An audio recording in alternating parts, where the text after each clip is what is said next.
Good morning. Live stream. Exactly 8:30, and you'll know we'll start on time. So, I'd like to thank everybody for being here this morning. We'll make the announcement that the meeting will be live streamed this morning. And also to remind you, if you have a cell phone, and you would either silence it or shut it down. But if it does ring, if you go into the corridor and after you come back in. So, having said that, we're going to call on Commissioner Gibson for the pledge, invocation of the pledge. Almighty God, our Heavenly Father, we're thankful for all the many good and perfect gifts you have bestowed upon each of us. We're grateful for the fellowship between us and the friends beside us. We pray for each family and all the health workers and first responders during this current pandemic. And we continue to pray for the safety of everyone. And we continue to pray for our country in the midst of all the civil unrest and all our leaders at all levels. Bless the efforts of this commission as we continue to work together for the good of our community. We pray all this in Christ's name. Amen. Join me for the pledge, please. Allegiance to the flag of the United States of America and to the republic for which it stands, one nation, under God, indivisible, with liberty and justice for all.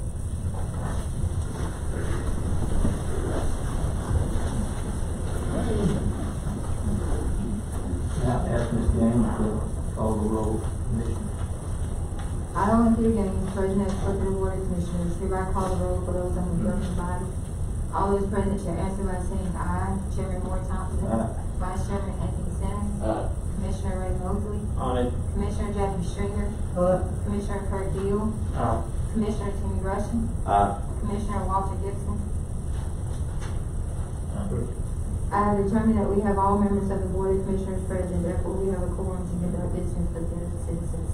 I now give good of the citizens of Floyd County. I now give the floor to the chair. Thank you, Ms. Gaines. I would like to remind the commissioners that you will check your mics and make certain that they're on, and also pull it up to you so the folks in the audience can hear us, because we are live streaming this meeting. Proud to see everyone with their mask on this morning. These masks are to protect us from you and you from us, so we certainly appreciate it.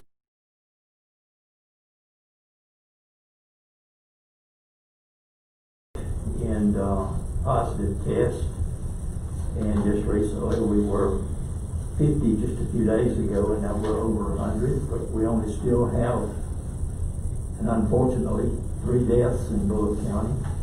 And but I would like to ask, before we start this meeting, if there are any county employees that's working at home, if they would just please acknowledge that they are watching, just in case we have any question from anyone there. And I know you have to type your answer, but you would just acknowledge that you're watching. Now, before we entertain a motion to approve the general agenda, do we have any other discussion of modifications desired by the county manager or the board? Will the chairman yield to the county manager, please? Yes, sir. Yes, sir. Out of public necessity and for the good of the citizens, I would like to add another item to new business, just to do a final budget summary with the commission for fiscal year 21, and to discuss how we will handle the rest of the budget calendar with the public hearing and subsequent adoption.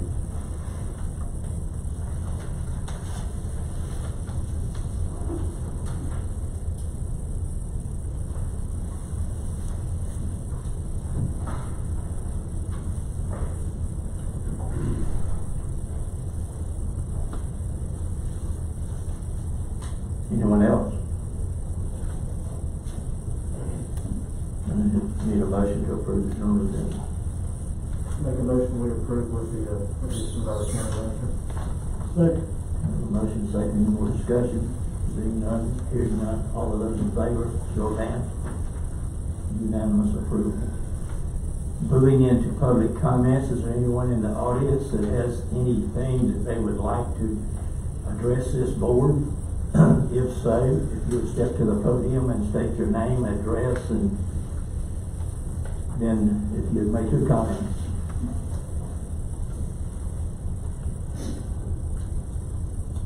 Hearing none, we're going to move into the consent agenda. At the present time, we have 8 items. And I'm going to read them, and then we can vote on those collectively, or we can single out anything we want to new business. Number 1 is approval of the minutes of June the 6th, executive session minutes for June the 6th, Development Authority reappointment for Billy Allen, Paul Roselle, and Matt Sawhill. The CARES Act grant for the airport, sole source purchase for mental health / drug court. Contract with Tyler Technologies to host various county software programs. Upgrade county VoIP phone system to Mitel. And approval to accept the FY 2021 grant awards for the Bullock County Drug Court and the Bullock County Mental Health Court. Now, would you like to approve these collectively, or you want to single anything out? Mr. Chairman, I move to that we receive them collectively.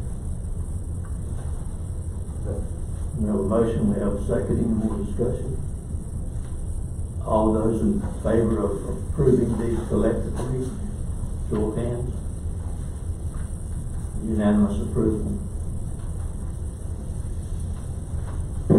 Thank you all for coming also, and now if you need to leave, now you certainly can, or you stay for the rest of the meeting.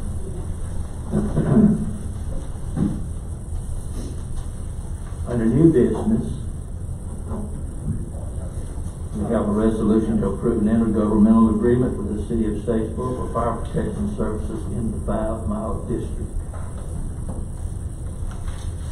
Tom, are you leading this? Okay. Thank you, Mr. Chairman. Good morning, Commissioners, again. The purpose of this agreement is, as you know, for several years, we have had annual extensions, although I think the spirit and intent of both the City of Statesboro and the county has been to try to renegotiate a longer-term agreement. And I think this agreement satisfies that for both parties. It's a 5-year term. I know a lot of numbers have been bandied about with regard to how long it should be, but again, I think the 5-year agreement or the 5-year term is satisfactory to both parties. And there weren't a great deal of what I would call significant changes to the agreement, except for one, and in particular, and it typically revolves money. And I think for those of you who have been on the board for 12 years or more, or maybe even less, and are familiar with the arrangement, we've assessed the unincorporated citizens a millage rate of 1.8 mils, I think going back to 2008. And the millage rate is the most expedient formula to use to assess the unincorporated area, an equitable share towards services that are provided by the Statesboro Fire Department. And over the past, I think, 3 or 4 weeks, we've been in well-spirited negotiation with the city, and we traded information, and we felt on our part that an increase in that millage rate was necessary to equate the level of service that's required for the area. Now, as you may know or have read in the media, the city has, like the county, applied for a federal grant to increase the number of positions. But without going into a great level of detail,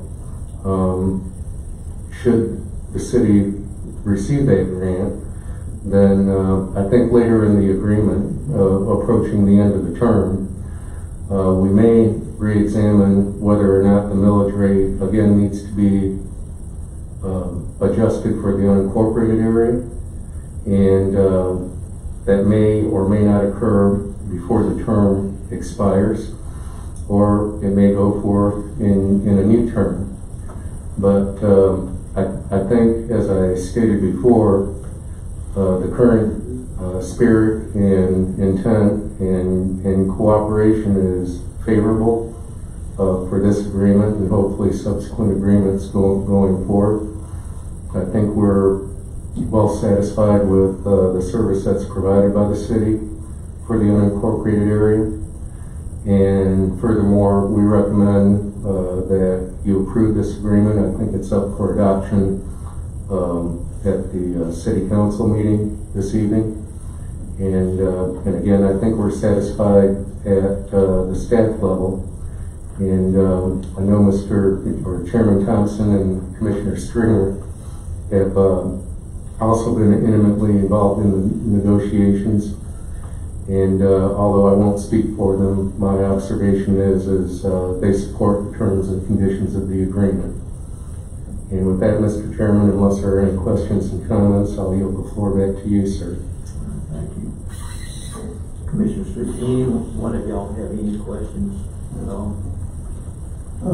Commissioner, may I make a comment on that, please? Yes, sir. We were involved with that, Chairman and I, and we have great cooperation between the county and the city, and this is something we've looked forward to for quite a while, and everything is working out to our favor and theirs as well, and to provide a great service for the citizens of Bullitt County in this district. And I think that as far as I can see, it's something that needs to be approved. I just wanted to put in what I thought about it.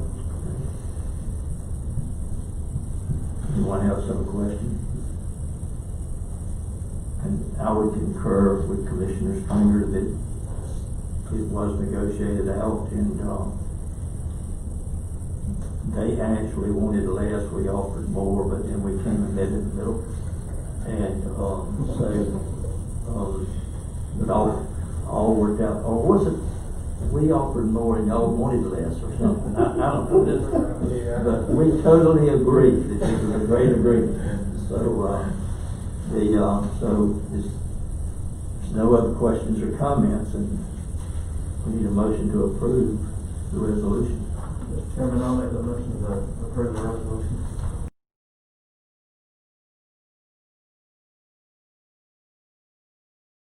Favor, show of hands.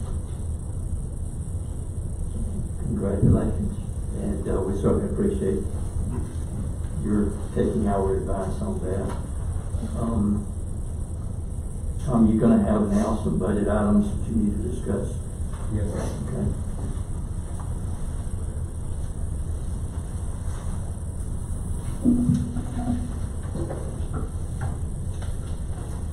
Thank you again, Mr. Chairman.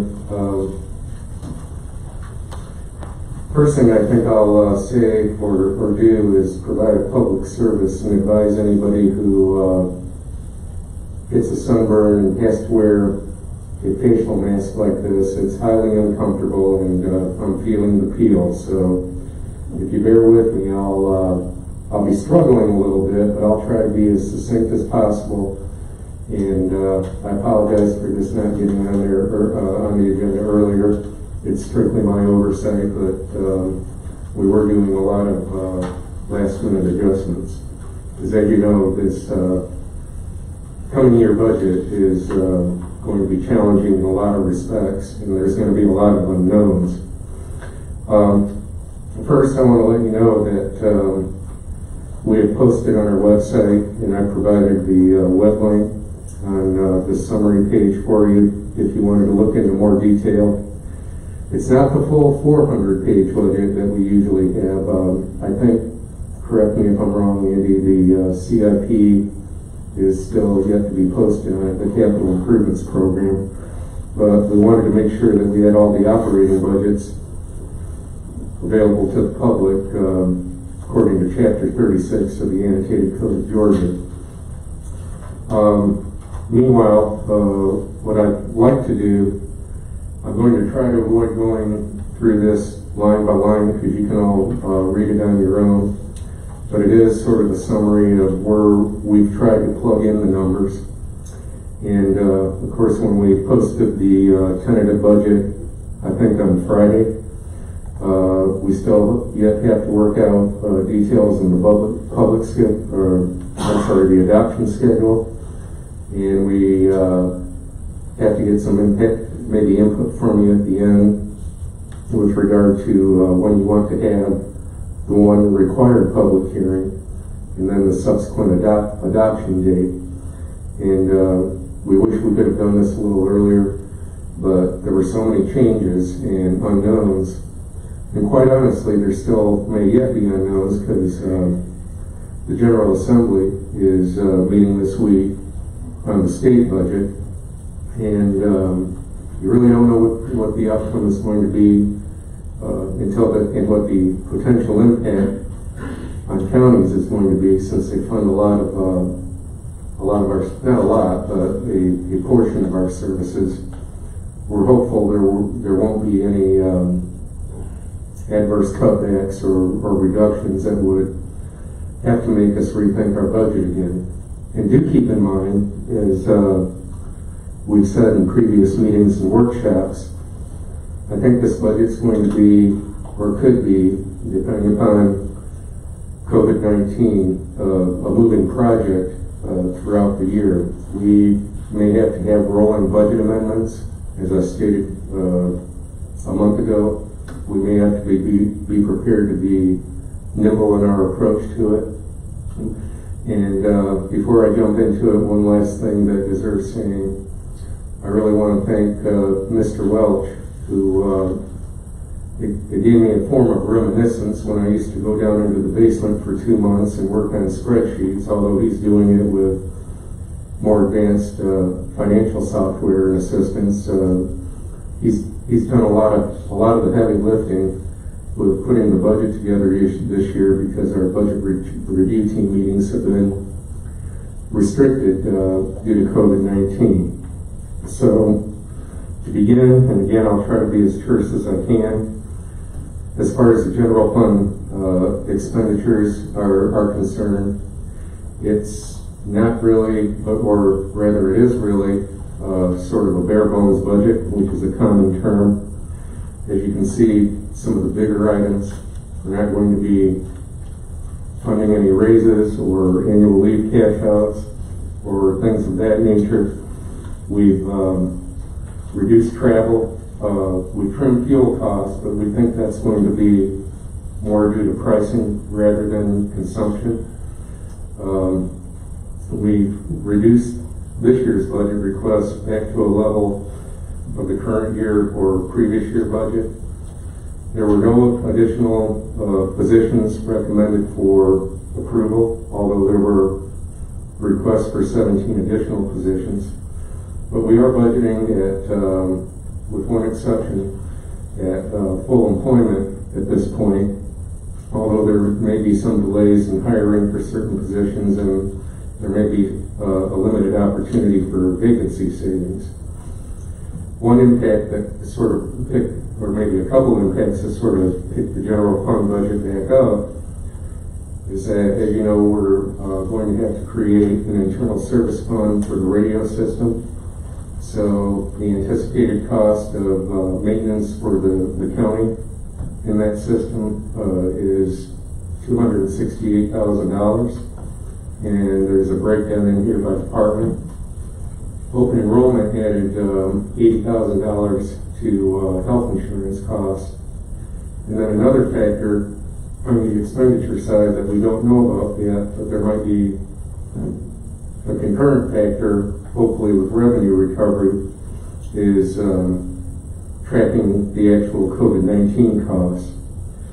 Now, one thing that is going to be recommended in this budget, as you know, in solid waste, which is in the general fund, but it's also funded by primary revenue in the general fund, the insurance premium tax.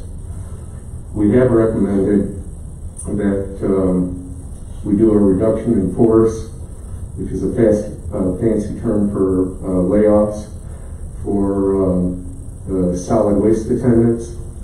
Now, while that may sound punitive, I think what we have to do, I'm not prepared to say that we're never going to bring them back, but one of the primary reasons we employed them, especially with our revised solid waste plan that we approved before COVID-19, is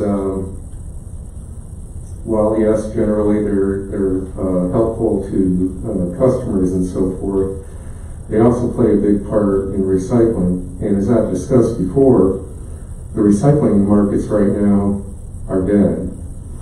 And because of COVID-19, or when COVID-19 subsides, we're going to have to monitor how the recycling markets, or what new models the recycling markets are going to have. But right now, we're also in a situation where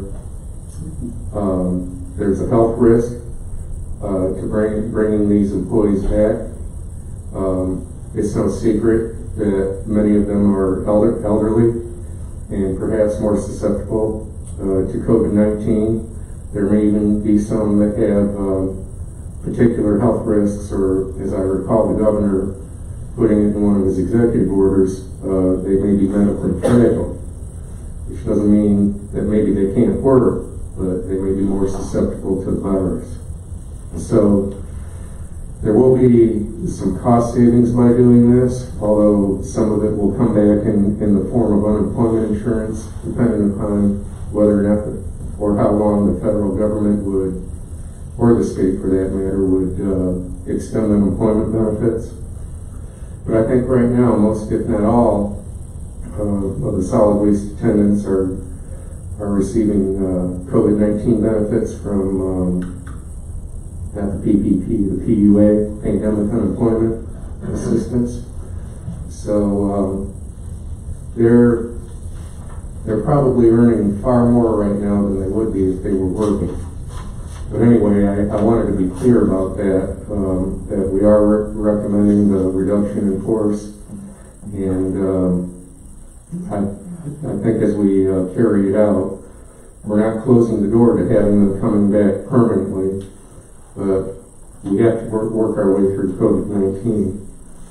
Now, when you look at the revenue side of the general fund, we've decreased about almost $2 million in projected expenditures, but the good news is that property taxes are going to buoy us up some by about $650,000. This is on the premise that in the tax digest, there's expected to be a little bit of inflation this year, which would initialize the Tabor hearings, regarding potential rollback. And I think given the uncertain financial situation we're in, I don't believe that we could recommend rolling back the tax rate as we did last year. Maybe if things were more positive, if some of the things in this budget were more normal and our environment was normal, we may or may not have been able to examine that. But I think at this time,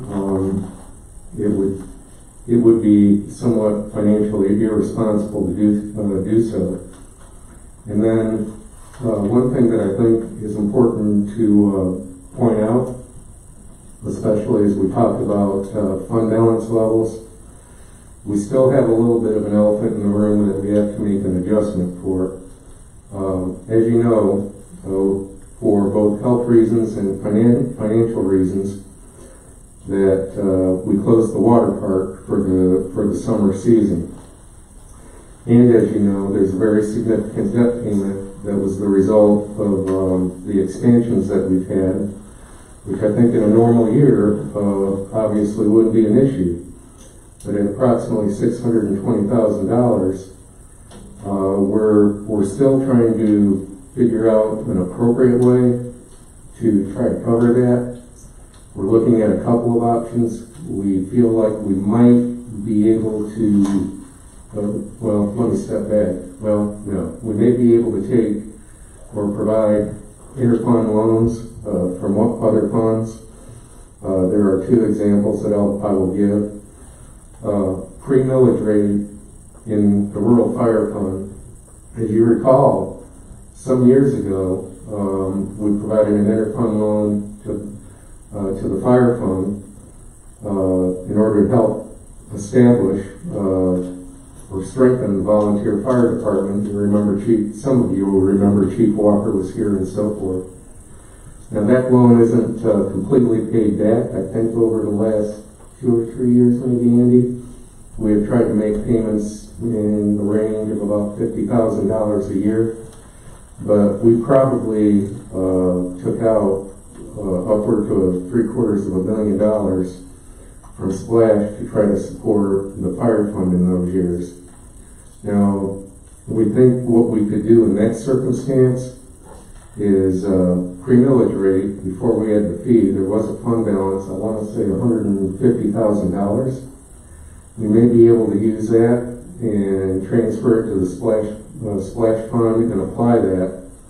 But we also had an accumulation of additional fund balance with the special district tax. But I think after talking to Mr. Akins and Richard Deal, our primary auditor, we think that it would be inappropriate to take anything from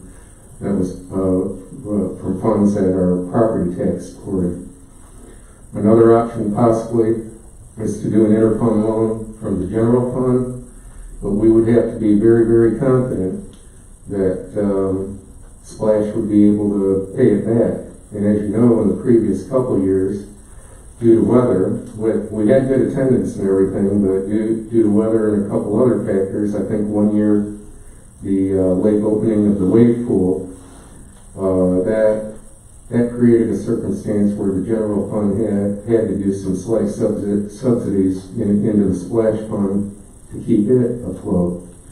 So, and then of course the other option is we could just make a direct subsidy to the splash fund and walk away, but that reduces your fund balance and cash availability in the general fund.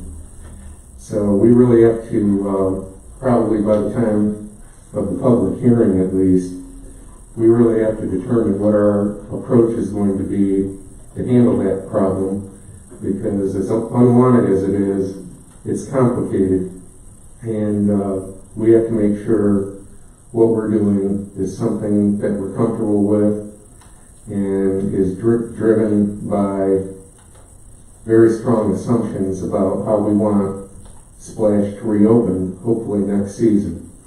So we really have to hope that the COVID-19 situation improves rather dramatically, whereby hopefully next year we can return to a true normal and reopen the park and do it in a way that maximizes revenue and gets the splash fund back on its feet. But there are some fund balance percentages here, that show the decline in fund balance over the next couple of years, absent of any other measures, and just based on our current projections going into fiscal 22. So not only do we have to hope and pray for a COVID recovery, we also have to pray for an economic recovery, and in some fashion, hope that everything again gets back to normal. I think I stated in previous meetings in the special revenue funds, there really aren't any major issues. We have a lot of minor funds that come from add-on fees in the courts and commissaries and other areas. There's going to be no significant change except, Andy, in tourism, the hotel motel tax. I didn't look to see what was budgeted, but I know the city of Statesboro has projected a pretty big dip in what they expect to receive in hotel motel taxes. And we've noticed in the commodity reports with the Georgia Department of Revenue just for Bullitt County, there are big dips in accommodations, so I would expect the two lodging facilities we have are no different, even though we don't get a lot of revenue out of it for tourism purposes.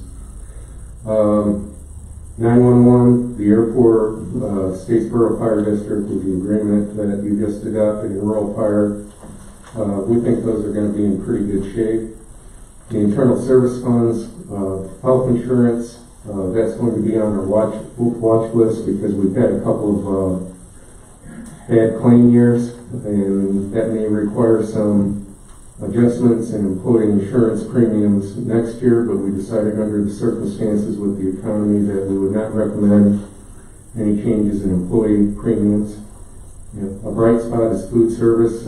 It's done better than expected. It's actually under budget this year, and the arrangement we made with Skillet, is that the name of the provider? That's turned out to be a very, very, very good arrangement. And then I talked about the radio system earlier, and we'll have to get with the partners who are on the system to get into some kind of an agreement this fiscal year, and we'll be discussing that during the first quarter of this year. Okay, I think I beat the splash fund to death, so we can skip that. When you get into capital improvements that are funded primarily by SPLOST or T-SPLOST as appropriate.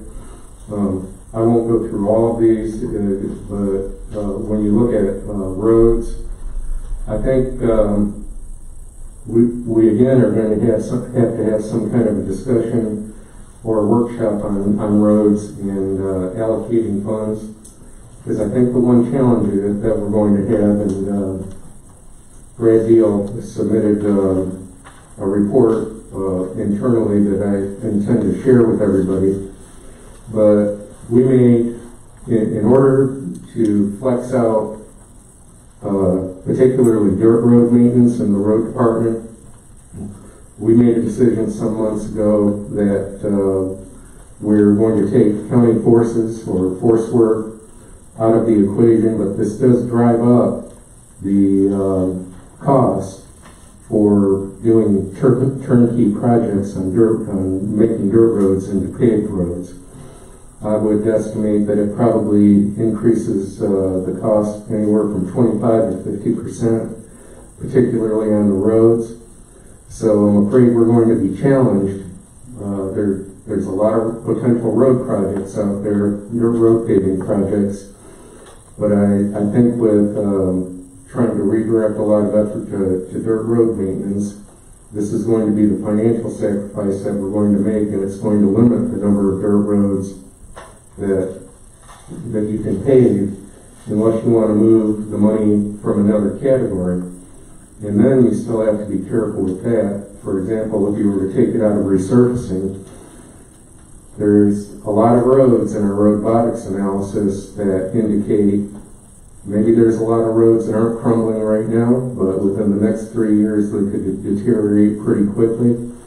As you know, we're trying to do a lot of patchwork right now with element funds and T-SPLOST funds, but then there's just a lot of roads that need the entire length from beginning to terminus resurfaced as well. So we're going to have to be very wise in how to use that money too. But we do still have some other projects for intersections, extending the greenway, purchases of equipment, and so forth.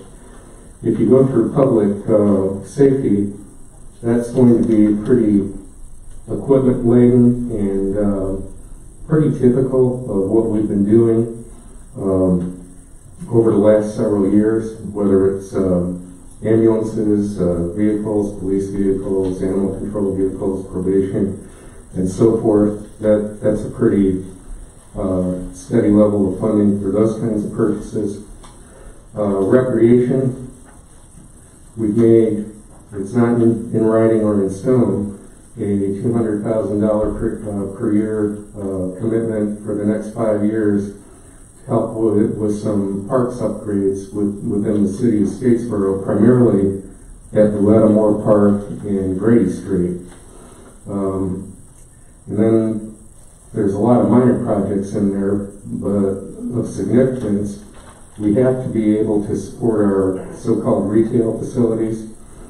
You'll see when the schedule comes out, there's going to be a lot of capital equipment maintenance and replacement needs at Splash in the Borough. And the Ag Complex, if we do increase the level of service, whether it's for bigger shows or other purposes, you know, their equipment needs and equipment replacement needs, site improvements will also be significant. Facilities is pretty standard stuff. One thing we may have to do over at the judicial annex, there may be a need to renovate the jury assembly room and make it another courtroom at this time, until such time that we're able to perhaps put on a SPLOST ballot. Most things are either going to be standard replacements for building components across the board, several areas and places throughout the county. And then, of course, computer replacements and technology and software project commitments. Solid waste, pretty standard. Actually, the level of funding required isn't going to be as SPLOST heavy as maybe we projected when the last SPLOST referendum passed, because of the availability of insurance premium taxes in the general fund. But the two big items are going to be a gravel truck and a roll-off truck to go with our new model of picking up solid waste at the convenience centers. And we'll start moving the front load trucks and getting out of that kind of service. And then, of course, there's some convenience center upgrades with the cameras and the gates. Economic development, we've just put in a flat $300,000 a year. We're sort of letting the money accumulate. And if, in the event, we ever get any prospects at I-16, then we can use that money for infrastructure improvements or to leverage grants that we can get for infrastructure improvements. And then the airport, that's pretty standard fare. They get a lot of federal money, in particular FAA money through the Georgia Department of Transportation, and their CIP is usually rock solid. They do have a couple of kind of expensive projects with the parallel taxiway apron design in the T-Hangar building. Of course, the T-Hangar building does generate revenue if it's constructed, but the break-even point would probably take 7 or 8 years of having all the bays filled up in order to sort of get the money back for the investment. And since it's usually 90-10 on the split, we usually just pay 10% for those projects, although there may be 25% here and there. So, before we talk about including the budget calendar and or the adoption calendar, I know I've went over a lot in what seemed like a not so much short period of time, but and do remember the broader budget, except for the CIP, is posted. I think hopefully we can get the CIP up in the next couple of days. But I'll ask first if there's any questions or comments. Some of this you've heard before, maybe a couple things you haven't. But as we go forward, and do remember, particularly with the general fund, even though it seems kind of dour, we are taking the best case scenario. And I just want to remind everybody that, if there's a second wave of the virus, if things financially or economically get worse, we may have to be nimble and adjust those budgets according to the several other scenarios that got worse and worse and worse, as we spoke of. So I ask you, please not to lose sight of that. Yes, we hope it doesn't happen, but we are trying to be prepared for it. And with that, I'll yield to the chairman and see if there's any questions, thoughts, comments, or other things, and then we'll talk about the adoption schedule. Okay, do we have any questions or comments at the present time? This is the 21 tentative budget that we're talking about.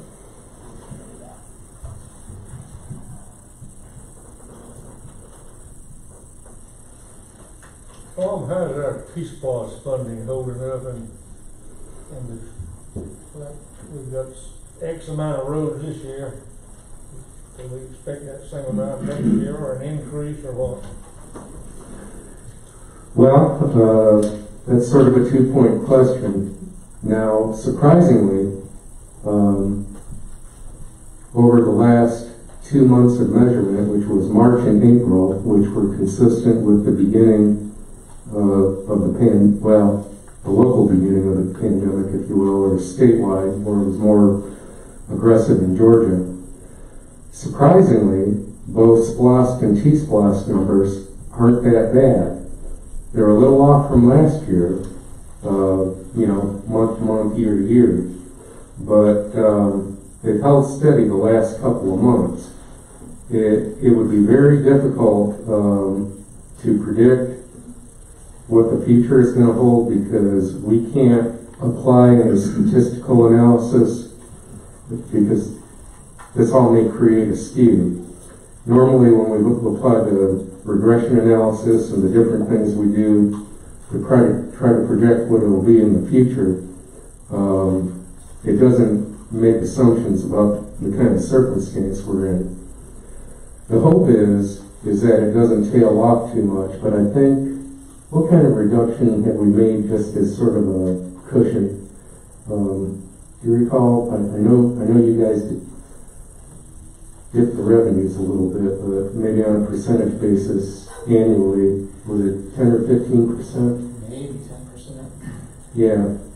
So what we're projecting is over the next fiscal year is a 10% drop. And what's been happening before, SPLOST and T-SPLOST, has actually been coming in much better prior to COVID-19. So I think we're going to rest on, the 10% decrease for the upcoming year, but we're going to hope it's better than that, and that would be a bonus. But even if it drops by 10%, that would just bring us a little bit closer to our original revenue projections before we put the referendum on the ballot. So we're okay, but not knowing what the future holds is the unknown. Well, we can always supplement that fund with some money out of SPLOST. In the past, a lot of payment came from SPLOST fund. I don't see why we couldn't. Well, I don't think we had anything in the SPLOST resolution for roads because we relied on T-SPLOST. But I don't have any reason to feel that it's going to be horrible unless the economy doesn't recover or COVID-19 continues, which kind of goes hand in hand. But right now, the last couple of months have been surprisingly good. We'll wait for the May numbers and see what they look like. And because the thing you have to remember is that our unemployment rate's been spiking up. So at some point, if we've gone to 11.4% unemployment, people are going to start pulling back on their spending the longer we have a higher unemployment rate. But we're hoping that the jobs were lost, well, not hoping, it's probably a better way to put it. We think that a lot of the jobs were lost in service-type industries like food and accommodations, hotels, service-based industries, things like that. I'm told there has been some cutbacks down at the plants in Gateway, but we're just going to have to see if there's any kind of economic recovery. But I would assume that at some point, if our unemployment rate doesn't begin to drop, you're gonna see the results of that in subsequent months with less consumer spending.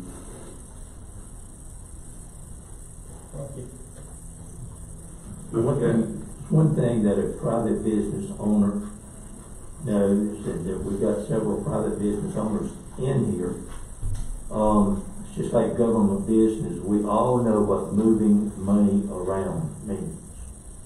And you preface this budget as a rolling budget, and I think that's the only way that you can do it. We've been some of us have been in on several of the budget meetings, and I appreciate the way that y'all have put dollars here and take them away and just shifting around and try to make all this work. And, any other questions or comments? I do, Mr. Couch. It says no, let's see what that, no additional employees this year, right? Is what you got? Yes, sir, no additional positions were recommended. And, the gentleman machine, I see you do have it on you. Yes. You know, in our discussions with Public Works, we're trying to brainstorm a way we can make it work until we can add additional positions. Of course, that goes back to some of the rolling budget theory. You may have heard me say in past workshops, and I use letter shapes, whether economic recovery and our budget recovery is W-shaped, V-shaped, L-shaped, U-shaped, and so forth.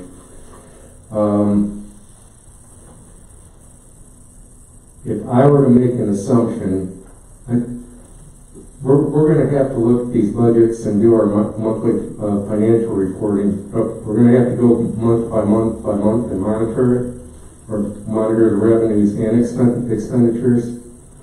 If it were to occur, I would say, let me put it another way, if an opportunity to revisit it to add additional positions for that particular task were to occur, my assumption is it may take us until the first quarter of the year, which would be late September, early October, to evaluate it. And what we think we would need to see, if you look at the summary and those categories of revenues, if those revenues were to pick up at a level beyond our projections of loss, then perhaps we can revisit it. But yes, we can get the equipment right now, but I'm not sure that we have a great deal of confidence in adding the personnel yet. And then the other risk is, or danger if you want to put it that way, if you do that for one department, and if you go back here and you see where 17 additional positions across the board were requested, then that sort of opens up the door for other people to ask, why are we doing it for this department and not doing it for other departments? Now, on the other hand, as the budgetary authority, as the governing authority, that's your discretion. All I'm trying to do is, present circumstances that may occur, but we're earnestly trying to see if, whether it's inmates or existing personnel, or if we can get these unfilled positions subsequently filled. We're trying to see if we can do it in a way where we don't have to add positions, but if we're going to add them, we need to buy a little time and see if the revenues come in stronger than we're projecting. And I think that's the best answer I can give. We're nervous about it. And I was going to make a statement about the radios. The radios, they're going to flip the switch on them. The 23rd of this month, they'll be on the new radios at 10 o'clock in the morning, 23rd of this month. I think that's correct. Got a 98%, I think, read over all the radios. There's a couple of spots that they don't read in, but it'll pass overall. But there'll be no more money spent as far as anybody can tell after buying amplifiers or anything.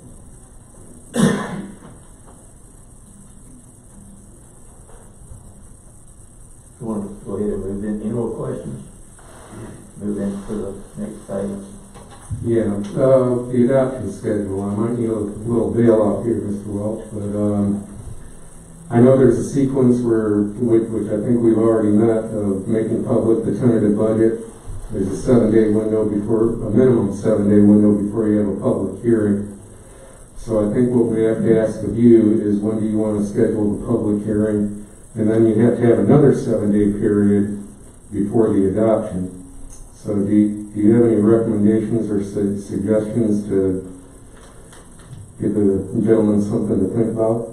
Yeah, think we talked about it in the next 2 Tuesdays, so that 7 days from today would be the 23rd, and 7 days from that would be the 30th for adoption, so that would give us the appropriate time between the Mm-hmm. And that would be Tuesday of next week, and the following Tuesday. and then the following Tuesday. And with the public hearing, you know, typically you don't get a lot of turnout. You might get a little bit.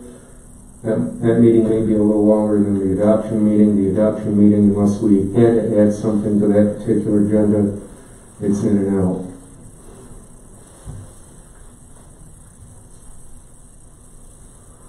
I personally will probably miss some of that, for hand surgery, but our able-bodied, vice chair, I'm sure, can take care of any issues that comes up. So, you know, we have to do it by the end of the month, am I correct?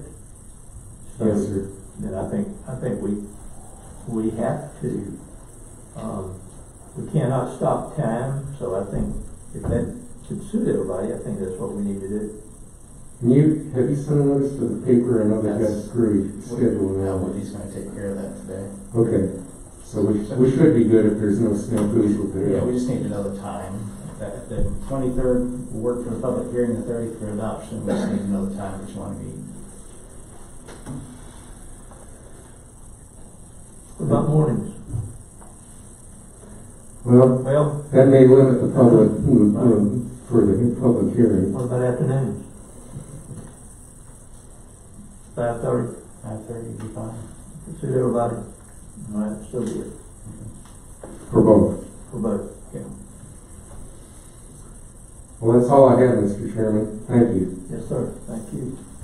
Before you leave, I do have a question. In this library, I know we supported $500,000 a year, or is it up or down this year? It's at the same level. Who makes the decisions, whether they open or not? Well, they're governed by, they've been traded around with state agencies. They were under the regents. Are they under the technical? It's the state.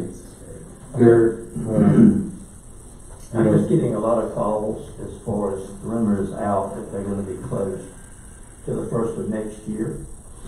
And, that's why I'm asking these questions, is, I want to say, and I'm strictly relying on my memory, but I think I got a email 3 or so weeks ago from either the library director or one of her assistant directors. I know they've been doing some interior renovations, and I think part of the reason for the interior renovations was to promote social distancing, because obviously if you walk into the library as we know it, that would be, I think, you know, quite a challenge to manage traffic and public movements for COVID-19 safety. You know, touching books, I mean, I would imagine they've got some very peculiar issues that they've got to deal with COVID-19. so it's safe to say renovations. Sir? It's safe to say because of renovations Yes. that they probably will not open till the first of the year. We just need something. Yeah. I'm getting a bunch of calls. I can't speak for the first of the year, but I'll be glad to reach out to the library director and get some clarity on If that. you would do that and let us know so that we can back up their decision, or, Give them a little support. yes, Yes, sir. thank you. Thank you. Okay, we're gonna move into comments next. Got any staff comments? Commissioner comments?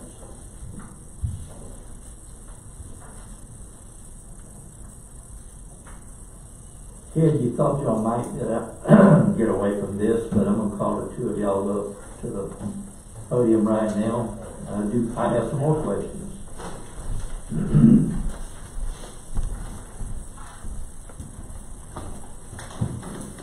And it's simply because of a lot of calls that I particularly am getting, and I don't know if any of the other commissioners are getting calls about, animal control and again, I'd like for you to take us through, or y'all to take us through. A call comes in about an injured, I'll say animal or pet or a stray. What's the process? What would you tell the individual that's calling to do? You've got two different types of calls there. You've got an emergency and then you've got a non-emergency. All right, let's take both of them. An injured animal gets a response. After hours on nights and weekends, if it's a non-emergency, like just a stray animal, we don't run that call after hours because of overtime limitations there. Is that correct, Barbara? That's correct. Okay. I'm going to ask Barbara to do something. I guess this is one of those tests of mine, and this is not trying to be negative for anybody. You know the telephone number to the Humane Society? Yes, sir. Would you call them Yes, sir. now? Yes. Yeah. Okay. And if you get a response, if you would just tell them whatever you make up, it's fine. Yes, sir. Or it's a chairman's test.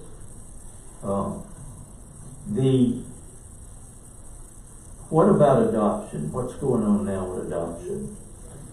Well, I had prepared a kind of a talk. First of all, let me say Wendy Ivy is the Animal Services Director. And she would have been here today, but she had a vacation that she planned about 3 weeks ago, so she asked that Barbara and I step in. Animal Services is a part of public safety.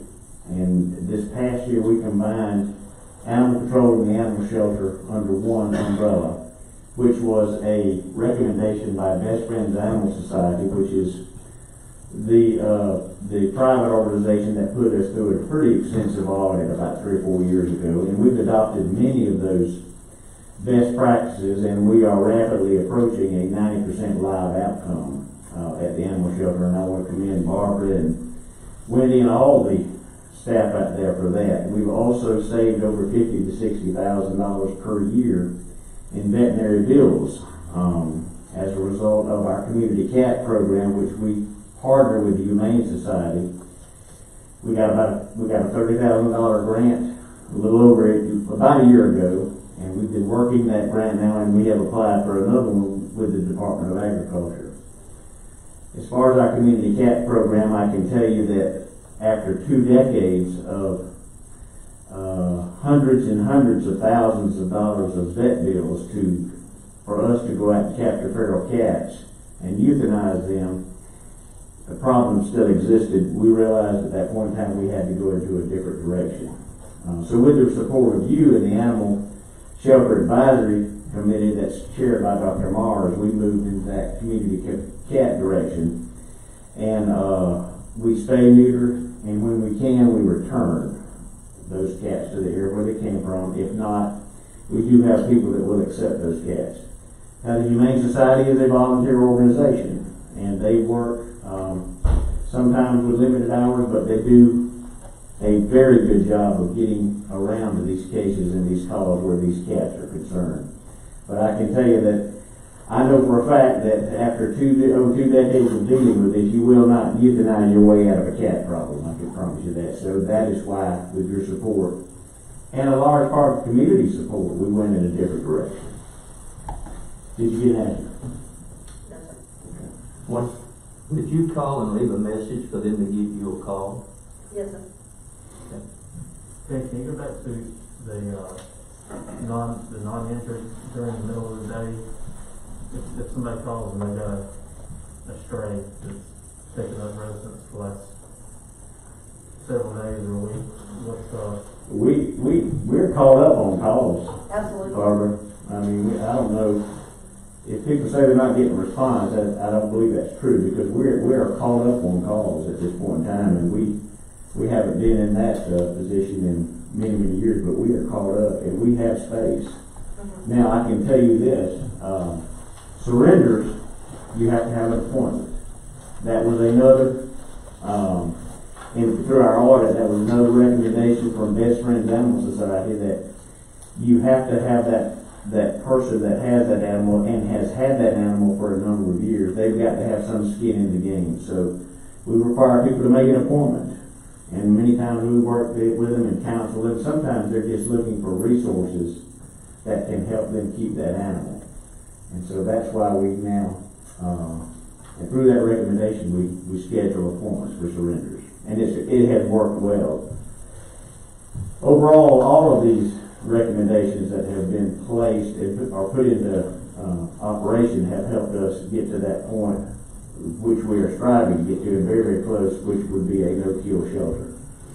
And I think, as you remember from about 7, 8 years ago, that was the wish of the community, and we have moved in that direction, and we are very supportive of that direction.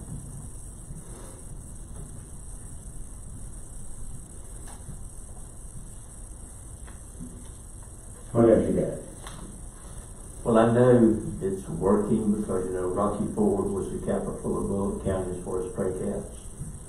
And I don't see many up there at present time. So I have seen one up there though with is it a clip deer? Yes, sir, it's clipped here.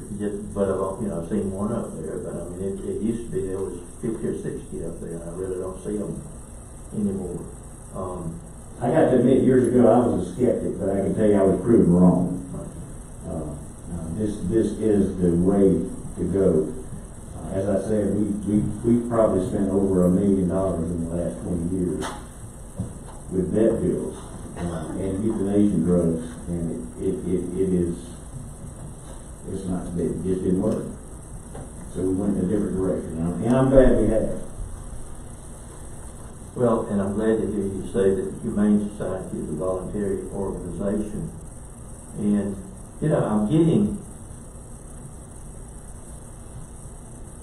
I'm going to try something different. I'm tired of answering all the calls and all the complaints from the neighbors or from the citizens. So I'm going to involve different departments. Just like this morning, the complaint that I'm getting is that, and this, they're going to probably come back hard at me, but that's okay. They won't call anybody back. So now, and I'll register that now. I don't know how to answer that question, but it's sort of a test that I'm running. When they call you back today, I'd like to be able to tell the citizens, yes, they will call you back. And they will call you, but it's volunteer, so sometimes it does take 3 or 4 days. So if anyone calls us, usually they'll say, well, they've called the Humane Society, so they want to speak to you now. So I'll reach out to Carrie or one of them over there, and give them directly the phone number. But she has told me again last week, they are only volunteers, so they're not there every day. So it does take 3 or 4 days, and I have had people say they've called 3 weeks and haven't gotten them, and that's when I reach out to them. Right. Well, and I guess I'm just trying to find an answer, because if I'm having that problem, the commissioners may not be having that problem today, but they will have that problem when they. We get that call every day. And it's not a negative toward them, but I want to know what to tell them. That they'll call you. All right, then this is what we should tell them. If they don't call you back in 3 or 4 days, call y'all. They're more than welcome to call me, and I will reach out to Carrie. I do not, give out their personal phone numbers, but I will call and make contact. Okay. Yes, sir. And please don't take this as a negative, or anybody watching it might be off now as a negative for me, but I've got to find out the answers to give people. And he said, We've had a good partnership with them the last year. It's new to all of us, but they have been a real good partner, and we've done over 600 cats in the last year.